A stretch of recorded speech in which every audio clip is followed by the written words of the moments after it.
All right. All right. It is that time once again, Wednesday night. It doesn't feel like a Wednesday, but it is in fact Wednesday. And this is PGA Live Before Lock from Awesemo.com, the Wells Fargo Championship. I say this a lot, but it's true this time. One of my favorite events of the year. I love this course. I love everything about it. And I cannot wait to dive in with me. The Iron Man himself, Eric Lindquist. The first question, the most important. Do you have anything left in the tank, my friend? You have been working hard today. We'll find out. I mean, this is like one of those 36-hole USAM qualifiers where you're just out there, you bring an extra change of socks, so you can change out of them between 18s. You bring an extra thing of boxers. Okay. You're ready to rock. Many of you might know about that. Many of you might not, but you got to bring the extra goods in the summer for your USAM qualifiers. So you can switch it out. It's 12 hours on a golf course. This is basically 12 hours here in the Awesemo streets.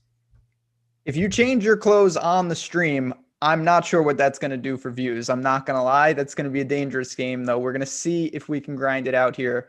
But we've got a lot to talk about tonight. And we're going to start with our sponsor, our friends at Monkey Knife Fight. They're sticking with us. We love them and we appreciate it. And they are sponsoring the show tonight. Player prop-based contest, easy to play, not a huge time commitment. And obviously they have some things that the other sites don't, and it's not just PGA. They've got NBA, they've got UFC, esports, soccer, all of that is over there. You get started, go to monkeyknifefight.com. You choose the game you want to play, your contest type, the buy-in levels. We talked about this yesterday, me and Jason Roslin, a lot of different types of props over there. So you have a line on something that maybe the other sites don't offer. This is the place to go. And use the promo code Awesemo. It's up to $100 deposit bonus when you sign up and use that promo code Awesemo. So no reason not to do that today. All right, we're going to start how we always do with waves, weather, and withdraws. It's not as bad as last week. Brendan Todd is out. Jim Herman is out. Other than that, though, floor is yours. What do you make of just the initial look at this field? So I'm pulling up a couple of different weather towers here in Charlotte, looking around. I'm seeing that there is a tiny bit. I think Friday afternoon could get a little gusty. It's looking 15 to 18. That's a little bit more pronounced than Thursday. It gets up to 9 a.m. in the morning. Because it's windier in the morning and calmer in the afternoon, I think there is a tiny bit, more so than we've had at any other show that we've been on. I think the afternoon Thursday and the Friday AM gets a little bit of a bump here this week. Does it kind of look the same to you? I do see that. I'll say this. I tend to be less concerned when the weather looks Friday because that's pretty far out. Friday afternoon's a long way away. Now, if you're going to tell me it's going to be windy Thursday morning, well.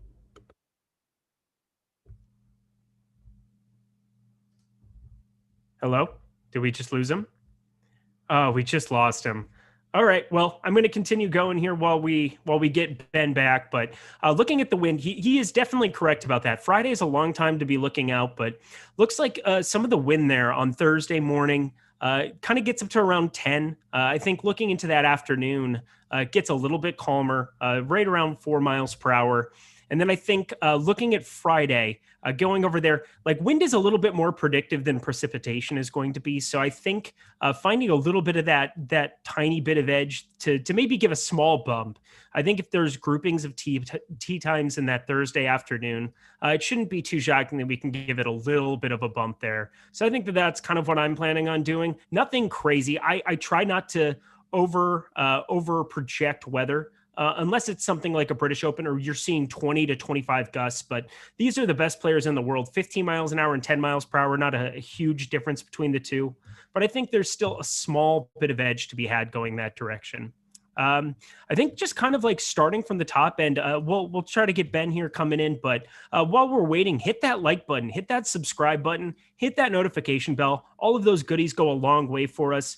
I think right now, we lost Greg earlier too. I don't know. There's an epidemic going on right now with internet, but it is what it is. We're going to keep it rolling. I'm the Iron Man here at the moment. Cal Ripken, I'm ready to get it going. But looking at the top end here, we have a couple of different routes that we can go.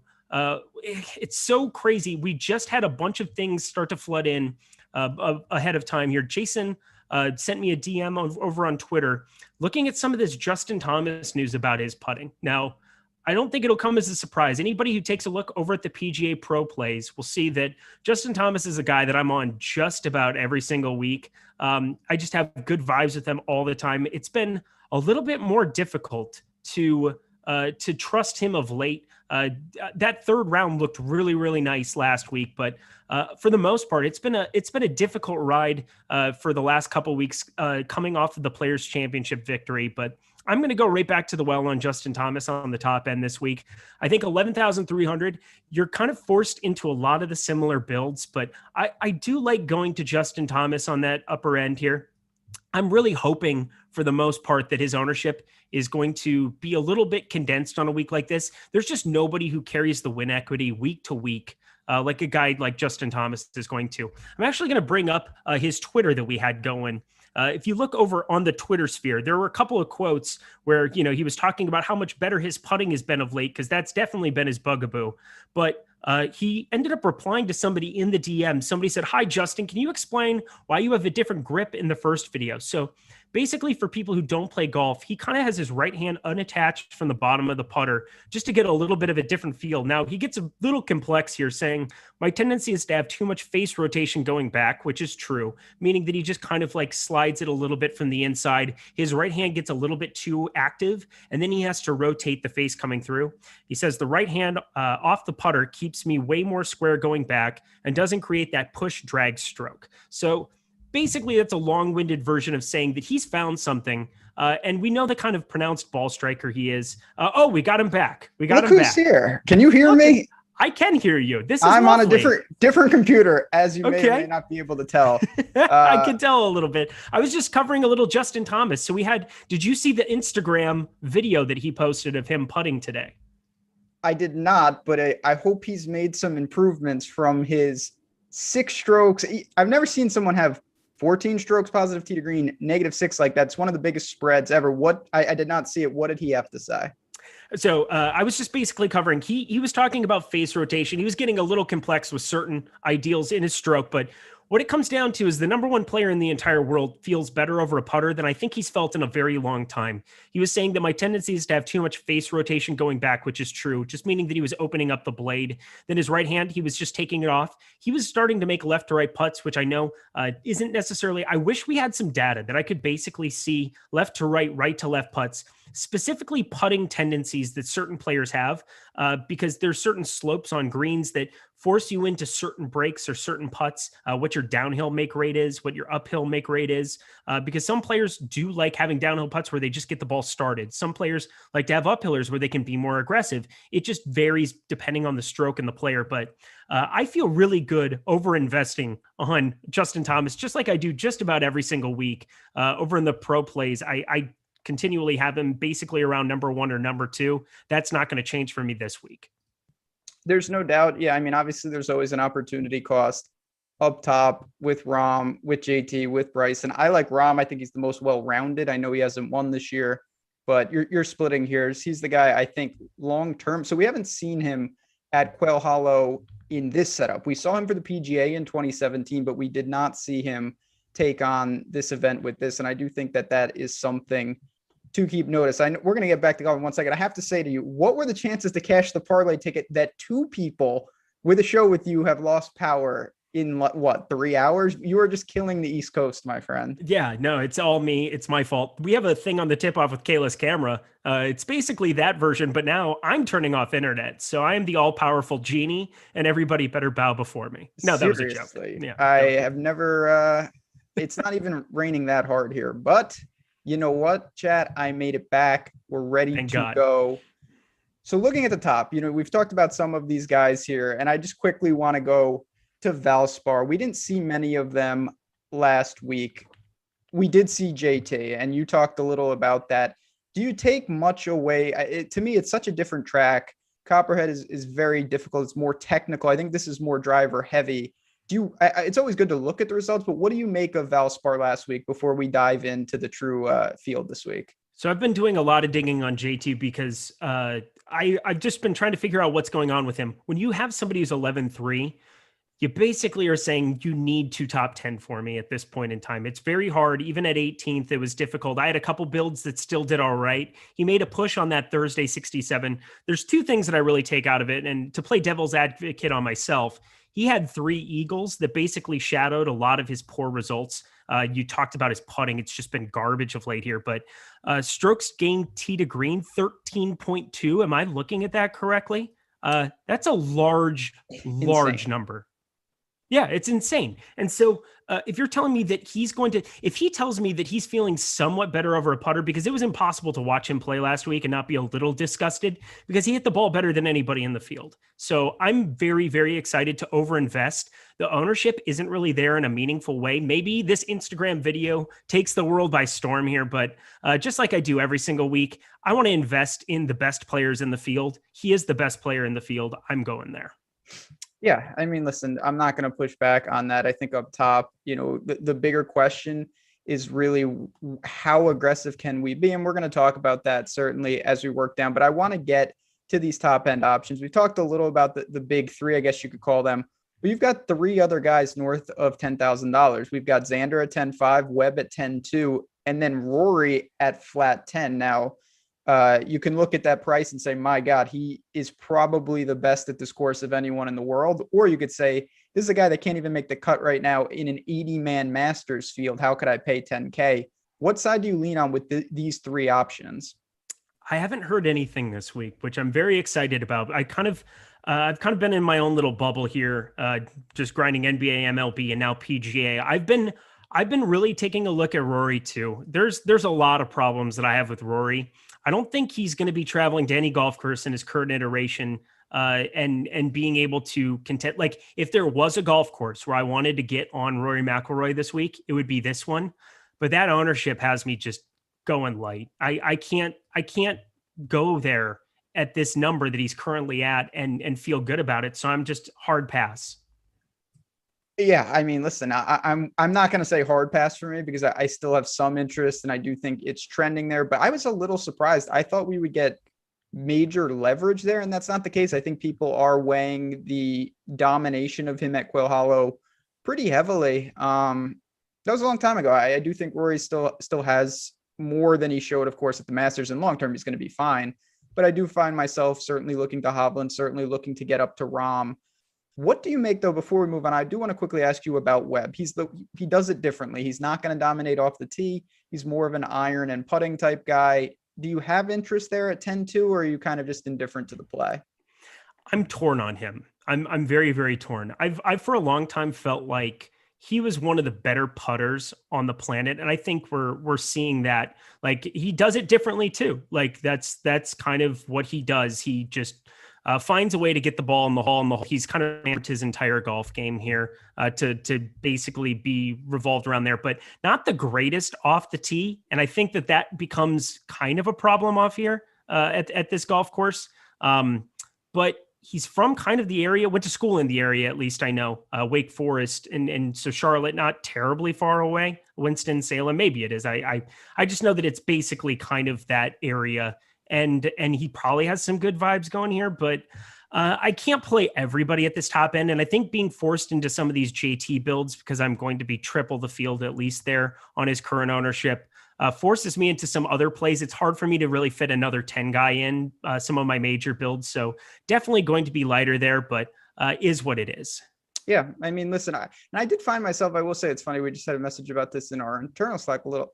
I was able to get more leverage at the very top this week than I thought. Like, I feel like I'm going to be able to comfortably get good exposure to Rahm, but still have enough where I can look to Bryson, look to JT. I'm going to get some Rory. I don't know if I can get over the field, given that he's one of the highest owned per our projections right now, but that's something I feel okay. I'm not really there on Xander and Webb too much, but again, that's one of the, the opportunity costs you have to take. But let's go down kind of to this next section, this leveraged value, because there's plenty of big names here. Certainly the winner could come from the 9s, and we've got guys like Hovland. We've got, other big names right there. Cantlay, Finau, Will Z, whose price is warranted. There's no doubt. How do you break down a range that I think a lot of people are going to look to maybe start with 2 of these guys in any lineup? It's so stacked. The 9Ks is going to be outrageous this week. Will Zalatoris definitely standing out as somebody that I want to be heavily exposed to. Victor Hovland as well, ball striking extraordinaire, starting to chip out like from everywhere now apparently. So he's got that part of his golf game fixed. It would seem. I really got to be involved with Hovland, with Zalatoris. Finau, I'm curious to get your thoughts on. So, well, Cantlay as well. Cantlay, we know that he can be one of the best players in the world. It was nice to see him play decently well there at Zurich alongside somebody else. But yeah, I don't really know if I trust it. But now's the time you'd want to be investing in him, where there's a little bit of form. Looked like he hit the ball all right in that tournament. And it can't get any worse than what he was at the Masters with. So that's one bright spot. And obviously the RBC, which is way more egregious. But then also Tony Finau, who if he had finished off a couple of these wins, we would be having a different conversation about him as well. That Genesis Farmers back-to-back difficult long golf courses, hitting lots of drivers there too. One of the better drivers of the golf ball. If that's going to be the weapon that we're kind of defining players by to be different from last week, give me Tony Finau. Agree. I like Finau in this spot. Certainly everyone talks, and listen, he has not closed. Some of it's been his fault. Others have not. He's played great on Sunday and he just got beat. But ultimately I look at his Quail Hollow results and I think that there's still a lot there. This is a course that should fit him. He's going to gain off the tee. He's not obviously a good Bermuda putter by any stretch of the imagination, but I still think he can hang in here. I love Hovland. If Hovland can chip, you already said it. If his around the green game comes, this is Rory style. Like he can decimate a field at Quail Hollow. Cantlay's a tough one. You talked about Zurich. He played with Xander there, who clearly can carry a team if need be, and they were okay. So I don't know what to exactly do there. I mean, you're getting a slight discount in terms of the ownership compared to these other guys with a guy like Cantlay, and I think it's probably in line with what we should see. We have Cantlay sub 10% right now per our ownership. So I get it. I'm just going to keep going down because I really want to hit on these guys. What do you make of Will Z, who he answers the call at every price point? He's really, really good. He really is. I think this is I think this is one of the harder weeks that we've had because I want to jam in so many guys on the high nines. I want to play Justin Thomas, but you just can't do it all together. It's very, very hard because you're pushed into a lot of uncomfortable plays. There's nothing under 7K that like gives me any kind of like confidence whatsoever. But you're kind of forced into a couple of those builds. I just think the upside is so immense for some of these high 9K guys that it becomes difficult not to prioritize them.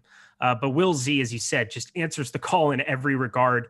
Coming off of like an electric year last year, people call it the B squad going to web.com, Corn Ferry, however you want to call it, but the Corn Ferry Tour as it's currently known. He was dominant. He's just basically full stride here on the PGA Tour, hasn't lost a beat, has the right demeanor to contend every single week, top 10 at Farmers, another golf course in Torrey Pines that I always love to look at to see, how do they play a tougher golf course where, the winner isn't going to be somebody who's going to go 15 under, he was 8 under top 10 there. So that's a good spot to be looking at. Obviously the Masters, he won't be sneaky by any means. I'm kind of riding off the T42 at the Heritage. I was off of him that week already. I was like, there's something to the kind of week, the magic that he had at Augusta, being able to come back and play efficiently well. I took that tournament completely out, and he just stands ahead of the pack at that 9K range for me, along with Hovland. Yeah, I think we're in line there. Like I said, I like Finau. I'm definitely going to try to. And Finau, obviously. Sorry, I forgot to throw. Finau those guys are. I think they fit the profile. They're very aggressive drivers of the ball. They can work in and out of trouble at times. I'm not going to bank on these guys around the green game, but I think Hovland's shown if he can get around Valspar, he can get around here. There's no doubt. But let's close out this range. There's still a couple names. Patrick Reed has not been in great form by any stretch. Different type of player. Corey Connors continues to ball strike like a world-class player. The short game exposed a little. And then you've got Neiman, who is another one to me that is in the Will Z type bucket. Just very good ball striking. Do you look to the lower nines or are you going to try to get to that top tier? I think I got to try to get to the top tier a little bit. Connors, I think we're both tilting our faces off with him just about every single week. I think we've been in lockstep there for a while. Let's fade the hole in one this week. I think that's a good call. Joaquin Neiman, love the pedigree. I think we've played him just about every single week as well. The Valspar top 10, nifty. very good form. If he could also just be a little bit sharper around the greens, you're talking about just an elite player. You want to be early on those kind of guys. Not that the ownership won't be there, but he's going to be one of the up and coming guys that really starts winning routinely on the PGA Tour in the same way that I think Victor Hovland's going to be. So this would be a good week to be not buying low by any means, but getting him at a discount, 9,100. I think he should be a little bit higher priced when you look at Patrick Reed and his current form. Corey Connors is a luck box. Max Homa, we know, has the pedigree here. Won last year, the defending champion, but God, his strokes gain numbers are just garbage. So Neiman, just to add a little context, Neiman lost one stroke off the tee at Valspar. He hadn't lost off the tee since August of 2020. He is basically automatic. That is a big outlier. He gained 5.5 strokes putting. That's what really saved him last week. But if you're going to tell me that the off the tee game is coming back, he has gained strokes tee to green in every event since the US Open in September of 2020. He's been absolutely fantastic. He has shown he can handle. He's still extremely young.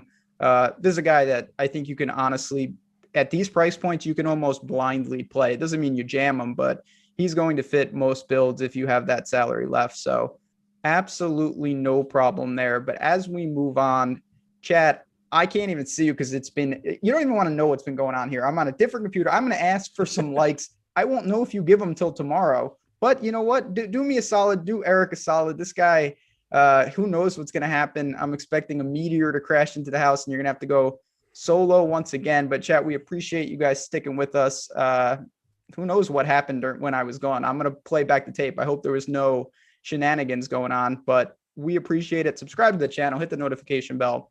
Really, really makes a difference for us. But let's get to make the cut. We've got some guys here. You know the drill. I'm going to give you 3 names. You can talk about them. You can talk about some pivots in the area. All right, let's start in the upper. We're going to kind of continue where we're at, the upper 8K range. We've got Abraham Answer at 89, who is certainly a guy that a lot of people are talking about. We've got Sungjae Im, and then we've got Jason Day, who is just there at 86. How do you order those 3? Does any find themselves out on Friday? I mean, how do I not play Abraham Answer over the other 2? I think Sungjae Im was kind of a specialty play of last week, but Abraham Answer, we know the kind of prowess that he can have off the tee. Really like his game in general for this golf course. Just a solid overall golfer here. I guess you could say the same thing about Sungjae. Jason Day, my God, it's very, very strange. I mean, I'm still getting a tiny bit of exposure to him because I would be really remiss if he were to go off this week. High ball flight, a guy that was playing decently enough at the Players, the Arnold Palmer, but that Masters tournament was not kind to him in any kind of way, shape, or form. Hard for me to really want to overinvest in him. I wouldn't mind it if you were to say, I want to get 12, 15% of Jason Day, but I'm right around the field, and I don't think I can make a strong stand on him when you have Abraham Answer for 300 more in just such better form and feels, we talked about him being a cash play last week. Well, he put up a 5th and you kind of needed him anyway. Yeah, he was fantastic. Now, he did gain 9 strokes putting last week, which is extreme, of course, but this is still a well-rounded player. He's going to gain off the tee without being extremely long. He knows how to attack. Jason Day, I don't know, man. I don't know what to really say. I'm going to have some exposure, but I just can't get this guy right. He was 1 under at the Masters, and then he wasn't. And then he just left the tournament because the rules state that if you don't go under the cut, you're eliminated. That's what he does each and every week, seemingly. He's certainly got pedigree to compete here. We've seen it in the past. It's just an age-old question. Does he have that short game left? In 2018, he won here. He gained 8 strokes putting. He used to do that somewhat frequently. We have not seen that Jason Day in quite some time. So I'm with you there. Sungjae's the one I struggle with the most. I don't love the course for him. He's just so well-rounded that I do think he can handle it. I think if I had to order him, though, it would go Answer over Im over Day, but those 2 are pretty close. Yeah. We're in the same bucket there then. I mean, Answer just sticks out for me, and that's kind of what it is. The other 2 I'm just kind of meh about. I think I think this whole 8K range in general is kind of not a complete stay away from me, because we got a guy on the bottom end that I think you and I are both going to be rostering an absolute bunch. But that 7K range, that high sevens, I think that's going to kind of be the make or break spot for me this week. Well, let's start working down there. So I'm going to get to the lower 8K range. And, if there's some guys we missed, we'll circle back. But we've got so we've got a couple guys here that definitely need to be talked about. First is Cameron Tringale, who is on fire. He's become very popular. He's going to be very popular again. He's in the mid-age. Rio is 8,100. As people know, he was 5 under after Thursday. He shot 5 over on Friday. Somehow missed the cut in a full Grio. He took the full Keegan and put his spin on it. And then you've got Tommy Fleetwood also at flat 8K, who really tried to rally, make the cut at Heritage and was unable to do so. Interesting names. What do you do with some potential chalk options here? I'm not going to play Tringale this week. I'm much lighter on him than the field. I'll have a little bit, but out of 150, but I'm not.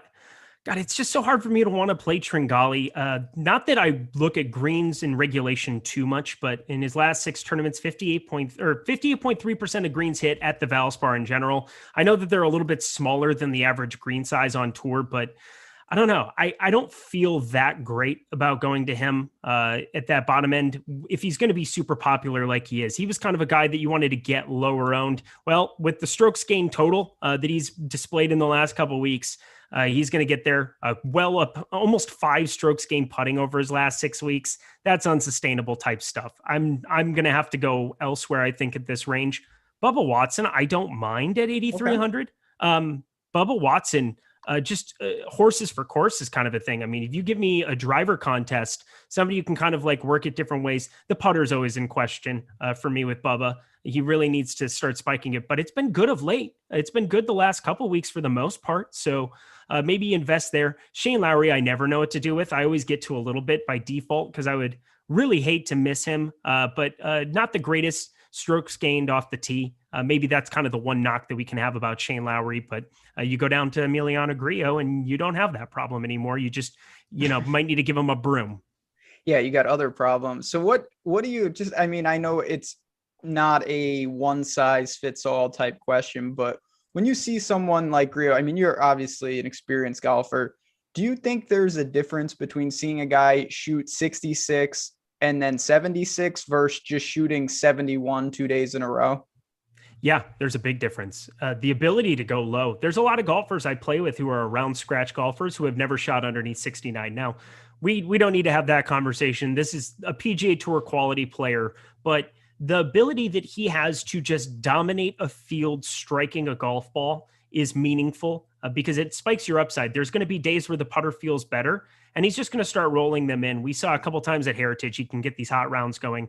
That first round, my God, I was feeling so good about my lineups. I had a top 50 lineup on FanDuel, and I had an Emiliano Grillo missed cut sitting in the middle of it after that brutal Friday. You knew it was going to go poorly after that shorty that he missed early on, and boy, did it ever. But I'm going to go right back there this week. You have to take your lumps, and he's going to be a guy that it's going to be a lot of feast and famine with, I think, depending on how he feels with that flat stick. But knowing that he has the ability to go low, that there is some win equity at low 8s. We saw him, he was the well, what's the right word for it? He's the bridesmaid, not the bride, over at the Heritage for you. You know that more than I do. I just got to throw that out there, not to dig the wound in a little bit, but you've been on a nice little second streak. Yeah, just add it to Max Kiefer every week and Peter Uihlein and the co. Yeah, it's been ridiculous. But no, I'm going to go right back. Listen, it's frustrating. I was, like many people, really burned by that last week. You have to separate that and you have to look. And overall, I still think this guy is playing pretty damn good golf for a low 8. And some of that ownership is going to wash away this week because people get frustrated and they say, I'm not going to a guy that killed me last week.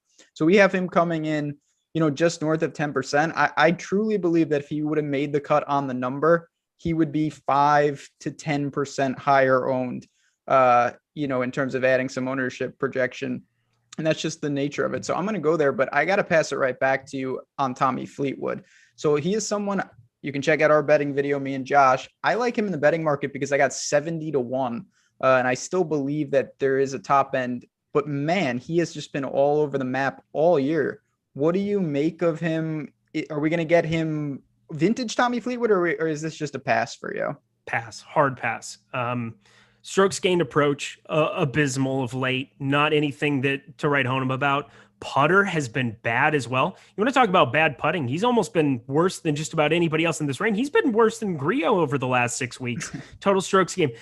That's all you really need to know. That claw is not being efficient here at the moment. Tommy Fleetwood has to be a pass. I would much rather also in the betting market. Why wouldn't you just take your boy at 66-1 where you can get him? Griot? Yeah. Is that what? You know what? We'll have you expand. We got a betting segment at the end of the show. You want to put that in there? It's already there. I'm never going to fault. You know what? That's a lot of potential pick 6 tickets after you cash that. You have a lot of horse ammo. So you've literally ruined my life. Other than the Kentucky Derby was too much fun, I would say. That's right. Soon I'll have you betting lacrosse. That's another show for another time. And chat, one thing real quick. If you want to check out, and Eric's talked about this before, our plays more for the totality of the tournament, get inside the ropes and check out our pro plays. Me, Alex, Eric, Jason, the whole team, Steve, one of the sharpest minds out there. You have everyone part of this golf tournament. We rank our guys. We look at our exposures. You get a great indication of the player pool from everyone. You can kind of see who do we overvalue, who do we undervalue, things like that. It can really make the difference. Particularly, we get a lot of questions on how to use it. There's a lot of ways. Certainly you can start with that, but if you're between a couple guys, you can go there and say, wow, all these guys really like this guy. Maybe I'm going to bump him up a little in my own model. And I certainly do that as well. I check out who the guys play and I adjust. It can be a great way to unveil some value. But let's work down another batch of free. And one of our friend of the show, Ricky, he put in a super chat about this guy. So we're going to throw him in here. And it is Ricky. It's Ricky Fowler, who there's a reason I told you before the show. Of all the courses on tour, I have won the most money at Quail Hollow. It hasn't even been close. It's no coincidence that Ricky and Rory dominate here. Had some good runs. So we've got Ricky Fowler back at 7,800. He's joined with Russell Henley and Stuart Sink in that same range. What do you make of it? These are some of the most volatile names and interesting names in the entire tournament. Can we have a 3-round recent form if he threw out that 76 from his first round? Got hot, looked pretty good over the weekend, I would say, in Texas. It's been a while since we've seen him, the Valero. So the recency bias isn't going to be there for anybody. I don't know. He's somebody that I'm having a tough time figuring out what to do with. I could see myself just trying to jam more of him at his current ownership because of how good that course history is. But I don't know. There's a lot of other guys. You could go up to Henley and Glover, who we know I'm kind of a mark for. Just from a ball striking perspective for Glover. Henley, just kind of the all-around game that I'm always looking for. Think that he provides actual win equity at the high 7s. But Ricky Fowler, horses for courses as well. If the putter gets going in the right direction here for once, gets back to a little bit of what he had been showing in the mid 2010s, it kind of made him the name that he is. Yeah, you want to be invested here specifically. So, yeah, I mean, it's tough for me to speak about Ricky for a variety of reasons. He's probably cost me the most money recently, and it's very difficult when a guy has a crumbling like that because the price is dropping and you're starting to cost average down when you're playing him. But you want to treat it a week to week. And the thing that you just mentioned, I want to kind of expand upon just a little bit. When Ricky was in his prime, when Ricky was playing Ricky golf, he was, if not the best, one of the best putters on tour. He was never an elite ball striker. He was good enough, and certainly he needs to be better there. But what I look at right now, he's lost strokes putting in 7 of 9 events, and that's just not going to get it done for Ricky. So I know a lot of people talk about his off the tee and his ball striking, but step one to me is let's see Ricky get really hot with the putter again. If he can bring that back, I think he can be fine. That's what I'm really waiting to see. So I'm going to have some here because it's a familiar course. I do think that he still has some of that, but I'm certainly not going crazy when you've got Glover, who's playing good golf. You mentioned Henley. I have keyed on him as well as a guy. He can get crazy hot with the irons. He's a good Bermuda putter. The one guy I'm not on, and I want to see if you are, he's been the most impressive, there's no doubt about it, is Stuart Sink. He's playing out of his mind. I just feel like it's chasing off the break after Heritage. I'm not really there with him at this course. Another guy that's tough to gauge what to do. This is kind of the Lee Westwood factor that we had. I got off of him at Honda because it was a lot of weeks of being in contention in a row. That's exhausting. And I don't think people who don't play golf, like if you don't play golf, you don't understand just how heightened everything is when there's a lot riding on the line. When you're playing for millions of dollars and you really have to be on and you're grinding over every shot. I mean, Stuart Sink was taking 20 minutes analyzing everything with his son, rightfully so. If you're allowed to, I mean, they got put on the clock during that final round, which wasn't surprising because he was milking everything he could to take his time. But that's the kind of that's exhausting to be doing time in, time out. So I have to think Stuart Sink might be a little bit not often tired in that regard. Lee Westwood contended back-to-back weeks, back-to-back seconds at Sawgrass, coming back from the Arnold Palmer, but. Yeah, this is a spot where I think I've got to be a little bit lighter here at the moment. If he ends up showing up, like if I need to be getting to this range a little bit more to play more Justin Thomas, as that's kind of what I'm planning to do, he might be an outlet for it, but I would rather play Henley at the same number. I'd rather play Glover for 100 less. And I think I'd rather even go maybe like Harold Varner, another North Carolina guy at 7,600. So that's the problem that I have with Sink too. I don't love the play on paper, but I certainly like Henley more. I like Glover more. I like Ricky more. I'll take some flowers on Fleetwood, and I would clearly bump to HV3. So I don't have enough teams to get someone like Stuart Sink in there. The opportunity cost is just absolutely massive. And Chad just mentioned HV3. It is a home game for him. It's been tough to gauge. He gained a ton of strokes putting in his last event. He was really good with the irons too, and I think this is a good course. As we work down, there are some names there, and one of them is going to be a very chalky Matthew Wallace, who sits in the mid sevens.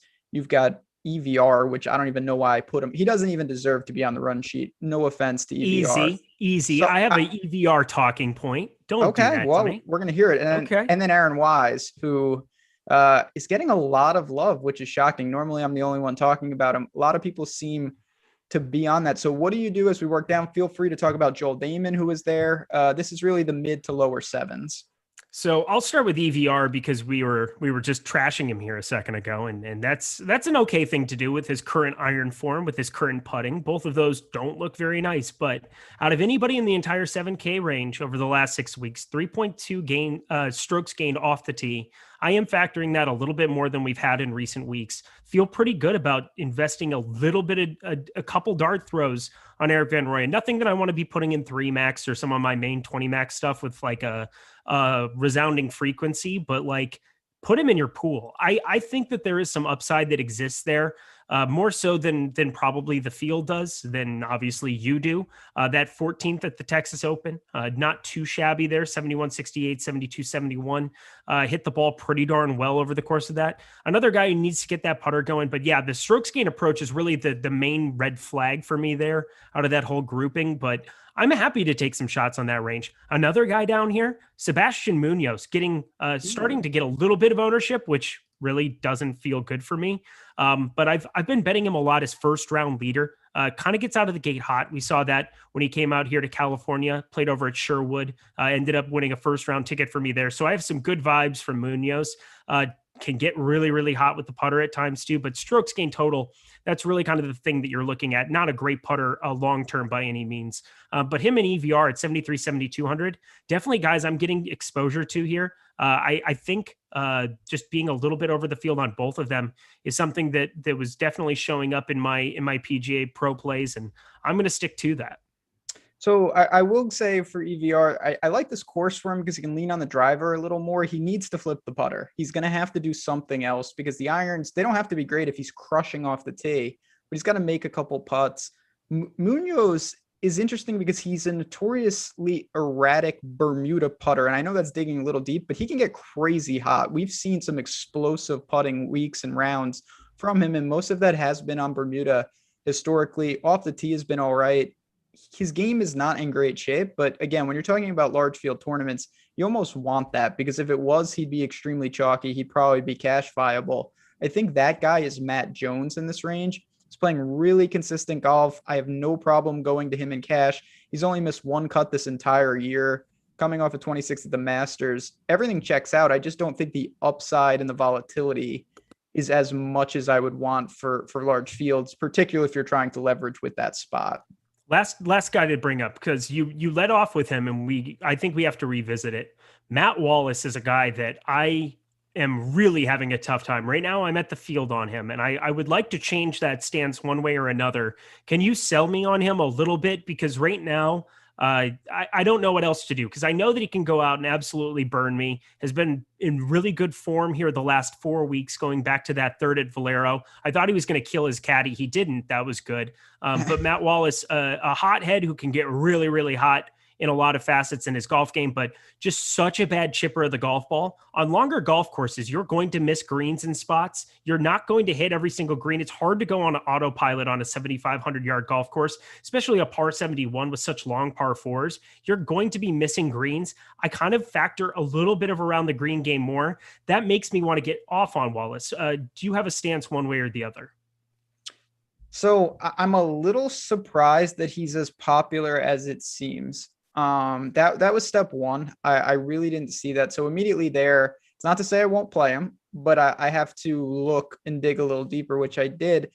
And, it's tough because he's obviously, a lot of his data is in Europe, but he's played over here. But from really what I've gathered, it seems like he more excels at a second shot type course, at a Heritage, at something like that. Even, I guess Memorial was impressive, but he gained 11 strokes with the short game there. So I don't really throw that out.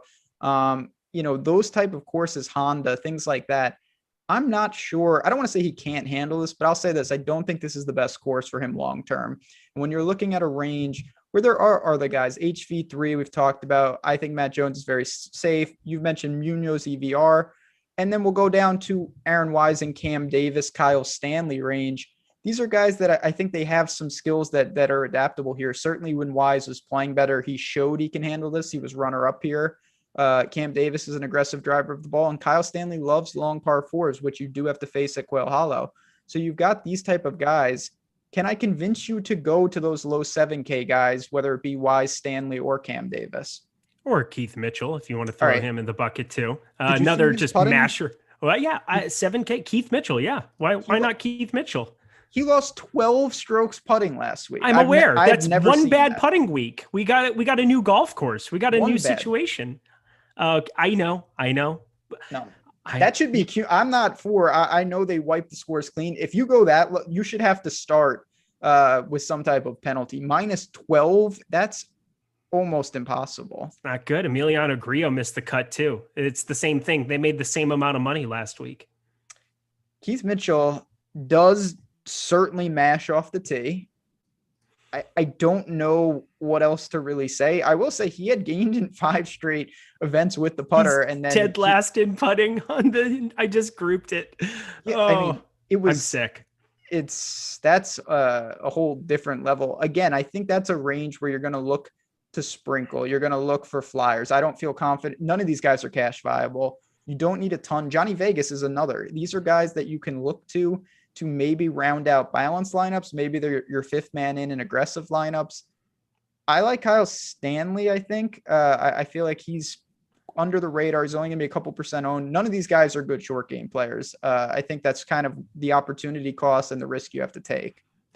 And I think Ryan Moore, Aaron Wise, and Keith Mitchell, we can all throw differentiating between them. They all have strokes gained putting that looks abysmal at the moment, but all are just mash. Like Ryan Moore still 1.75 strokes gained off the tee last couple of weeks. Aaron Wise right around 2, Keith Mitchell just around 2 as well. I don't know. I think they're just kind of like a result of the golf course. I don't know how crazy low you have to be going to kind of be viable here. If you can pick the winner, if JT is going to go win this thing outright at 11-3, you have to be forced into some uncomfortable plays. I think that's also something that I really enjoy looking at from the PGA Pro plays, is seeing kind of where people are building their lineups. Obviously, I have to go more stars and scrubsy if I'm going to be jamming in a guy like JT number 1. I'm going to get forced into some of these uncomfortable underneath 7K plays. But one of those 3 is going to have a good putting week. I don't know who it is. I would think like an average putting week. Let's just give one of them an average putting week. And I think that they all become top 15, top 20 viable. No, there's no doubt about it. And yeah, I mean, you always want to, I know it can be difficult with lineups, and certainly, if you're micro targeting where all 6 guys are going to finish, that's never going to happen. But you do want to conceptually grasp. I like to think, if I go very aggressive, and say I start with like Rahm and Hovland, I'm saying to myself, okay, those two are going to be responsible for the majority of my placement points. So now when I work down, I'm looking for guys that are going to outscore their placement. So guys that can make a lot of birdies. And then certainly maybe at the end, I'm saying, I just want someone who can find the weekend. Just give me raw points. I don't really care how they play. Ideally, they grab a top 25, but you want to have a game plan. Certainly if you go more balanced, you're saying, I'm going to interchange my parts because my fifth or sixth golfer could be my best golfer more often than if you're purely punting. And that's where we go now to the deep dives.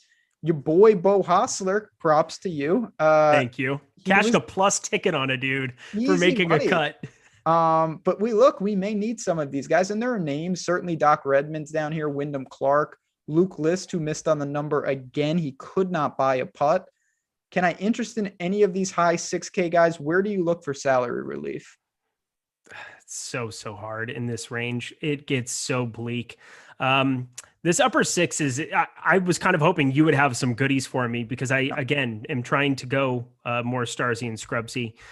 Like a guy like Michael Thomas, who's apparently Michael Thompson, is the best putter on planet Earth, JT Poston, also starting to get hot with a putter. Just not really. Go ahead. Go ahead. You love JT Poston. I do. I love terrible iron players is what I do. It's terrible off the tee, but just can get super hot with a putter. Another golf course that kind of fits the mold of something where he could just go out there and be all right, hit it everywhere, and I don't know, gain 5 strokes putting. That sounds like a fun route for JT Poston. I don't know. I'm a mark for the guy. I don't really even know why, other than he won one time and won me a big golf tournament and made me very happy. That was about the only time that I've ever been right on JT Poston, but I keep it with me like a badge of honor. Yeah, he gained 6 strokes last week to make the cut at Valspar. He just has to flip the irons a little to 0, not to positive.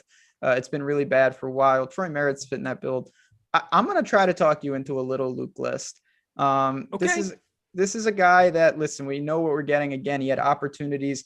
He has been positive, more than 2.5 strokes tee to green in 4 straight events. He's gained off the tee in 5 straight events. He's gained more than 2 strokes on the approach in 2 straight events. He has lost more than 4 strokes putting in 3 of 4, and that is just going to cost you every time. I'm not saying that he's going to flip that, but as you've talked about, these guys are still professional golfers, and the putter can flip at an instant. He's got a lot of experience at Wells Fargo here. He was 9th in 2018. He's found the weekend, and he's gained tee to green in all of them. The putter, once again, has let him down here. But you know what? I'm more willing to live with that than not. And at 6,800, he's missed a couple cuts on the number now. It looks worse than it has been lately. So at 68, I think he can make this weekend. I like him more than like Stallings, than Hahn, who was a former winner here. That's a guy that I'm going to target a little. I'm not trying to get to him, but as you mentioned, if you want the JTs and the Hovlands of the world, you have to make some decisions down here. Is it fair that we're more comfortable trying to flip the putter than trying to flip the driver at this golf course? So that's a very, very sharp point by you. Like Wesley Bryan and Andrew Putnam and guys like that, they can't gain 6 strokes off the tee. It's just not possible. You can't just start driving at 330. But even the worst putters, Griot and Benny On and those guys, occasionally they just hit lightning in a bottle for 4 rounds and they gain 5 strokes putting. So there's more variance the closer to the hole you are. And that's something I think you can embrace as you're kind of talking about. Yeah, so maybe I won't be playing JT Poston after all, is I think what we've established here. Kyung-Hoon Lee, how about a little bit of him too in that 6'9" range? A little bit of upside. We haven't seen much of him, but 7,200 there. He was 7,200. Looking at the Texas Open results, 23rd there. Played decently well, hit the ball okay there. Another guy just got to flip that putter and do a little bit better in that regard, but what do you think about somebody like him? No, the missed cut at La Honda, Arnold Palmer doesn't look great. Made the cut at the Players. Got second at the Phoenix Open. That's kind of where he sticks out for me. So there's actually some high placement equity in somebody like him.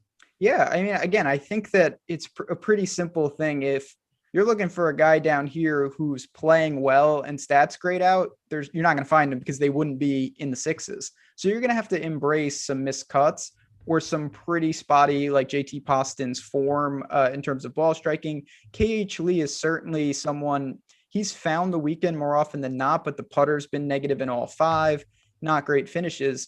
but you've mentioned he has shown that he can spike some upside, and I don't hate it. You only need a couple percent. If you take 5% of KH Lee, you're going to be just fine.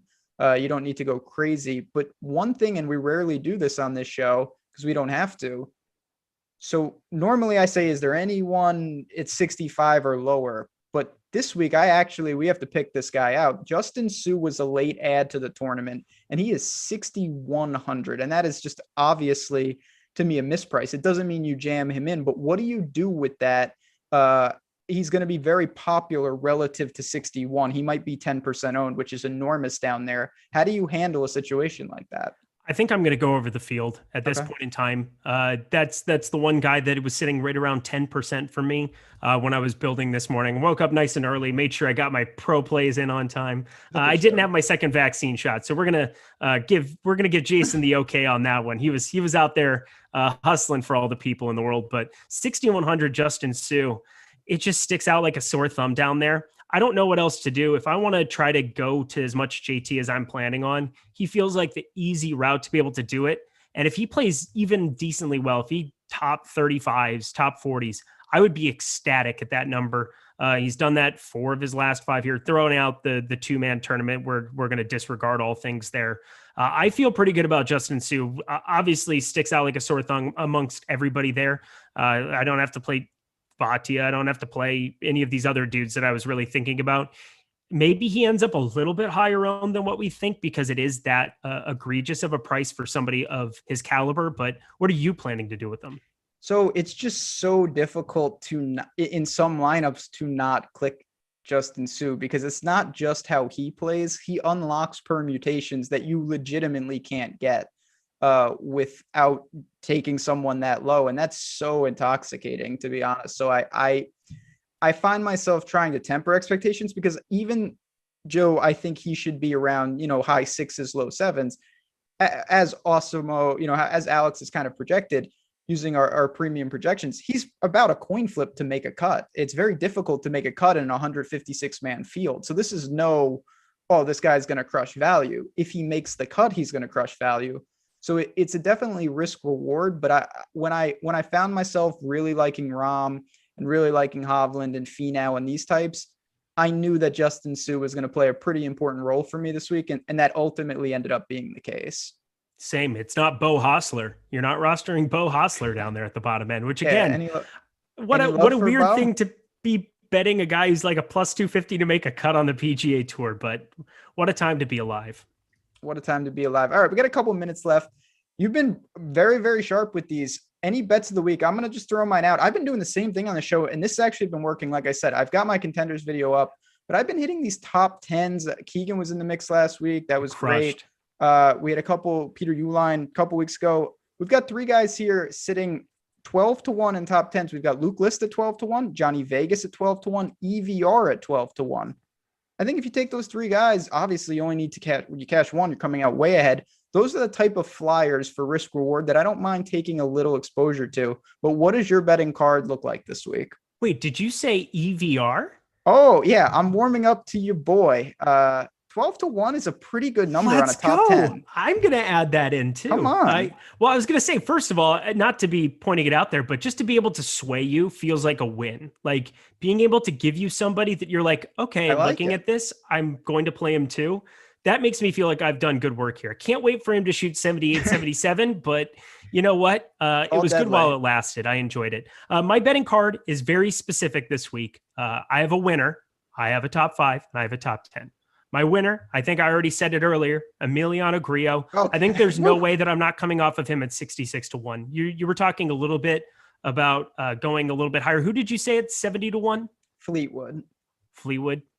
Yeah, that's going to be a definite pass for me. Harold Varner. I'm not playing Fleetwood. I refuse. I used to play Fleetwood every single week. I think he did me well at the U.S. Open that one year where he went bonkers on Sunday, tried to run down Brooks Koepka from what I remember, but that was a long time ago because it's been a while since we saw some form out of Fleetwood. My top 5 is Harold Varner sitting at plus 1,600. I think I've come a little bit warmer to Harold Varner as the time's gone on. Again, regional guy. I just feel, for whatever reason, I feel pretty secure about him compared to what the field does. I think that he feels like somebody that I really want to be invested in this week as well. And then sitting at the top 10. So I'm trying to hit winners the entire way around. And I think that this is the right way of doing it. But Ryan Moore, top 10 plus 1,200. Just another big number to be getting on somebody that I think he's a much better putter than we've seen of late. We don't have a lot from him coming back from injury, but I'm happy to try to catch his form a little bit early, not just at a low 7K tag over on DraftKings, but also in the betting market. So top 10, Ryan Moore. I like it. Those are the type of bets. Obviously, it's fun to hit outrights, but you've set yourself up where you've got a little, some of these guys that maybe the ceilings realistically winning is going to be a pretty big stretch. But Grillo at 66, what can I say? You were always an official member of this show, but certainly tonight you have sort of solidified yourself, A, because I had no electricity for point of it, and B, because now you've picked Grillo to win the tournament. I don't even know what to say. I can't ask for your hot take. That has to be your hot take, does it not? Or do you even go into the straight volcano level? Because that's as hot as it gets. I mean, if you put a gun to my head and said pick the winner, I'd pick Justin Thomas. But, yes, but that's not this hot. Is a 66 to 1. This is a 66 to 1 number. Are you ready for this hot take? I don't think you're ready for this. I don't think I am either, but we don't have any time, so I got to get ready. I'm going to prepare myself. Here we go. First round leader. I'm betting pretty heavy on this too. Sebastian Munoz playing in the afternoon, 12:36 tee time. Ooh. First round leader. Lock it in. It's happening. Sebastian Munoz is going to come out and go super, super low, and then he is going to finish in the top 20. So Sebastian Munoz might get added to my card later in the top 20, but first round leader. I think the conditions look a little bit better, just slightly, but when you're trying to get a one game sample size, when you're trying to get a 1 round sample size thrown into the mix here, that wind really is kicking up on Friday afternoon up to around 60 miles an hour. That Thursday, let's target a couple of these afternoon guys when it starts to get a little benign in that afternoon. Sebastian Munoz, putt one time, my dude. That is a very, very interesting call, because traditionally first round leaders more reserved for the guys kind of going off in that morning, and whatnot. But I'm going to, I really like what you're doing here. I'm going to tell you on that. I'm going to add that to my card, but I'm also going to throw out a guy that I kind of look to make my first round leader card. He's actually the first guy off. I think that Russell Henley going out in the dead of morning, right at 7 a.m. has a chance to go low. We have not seen this from him, but this is a guy who notoriously, when he gets going, the irons are extremely dangerous. If he pairs that with a putter, I think that Russell Henley can hang a number tomorrow. So he is someone, we're going to do a little first round leader bets here, you and me. You've got Munoz in the afternoon. So if I crash and burn, don't worry, chat. All is not lost. We have Munoz on the card from Eric. So hopefully one of us can connect there. This has been a hell of a show. I apologize for leaving you guys for a minute there, but you know what? We got through it. We did it. Quail Hollow, one of my favorite of the year, chat. You guys were great as always. If you can hit that like button and subscribe to the channel, we appreciate it. Follow us on Twitter. You've got Eric, you've got me, and get inside the ropes. My friend, any last words before we duck on out of here for the night? This is one of the best golf courses on tour. Absolutely pure. The 2017 PGA Championship was awesome there. Remind me who won there. I forgot. Wasn't it Justin Thomas? I believe it was Justin Thomas. Certainly was. Certainly was. Justin Thomas, go get it done, my guy. It would have been Decky, but Decky hit it into the creek. That was one of the many. You know what? We're going to get that. We're going to get it done. It's going to be Rahm, though. I hate to break it to you. But we'll find out all that and more. And only 2 weeks away from the PGA Championship at Kiawah Island, we are going to have so much content. If Grillo wins, I will wear the lab coat next week, and I'll only wear the lab coat. So think about that, chat. That's what we got going on. Let's go, Grillo. 66 to 1. I might have to add him to my card. You're going to cost me a lot of money this week, but that's what we are here for. Chat, we're going to bounce on out of here. Good luck this week at Quail Hollow. Enjoy Wells Fargo. We will be back next week for the Byron Nelson. Same time, same place.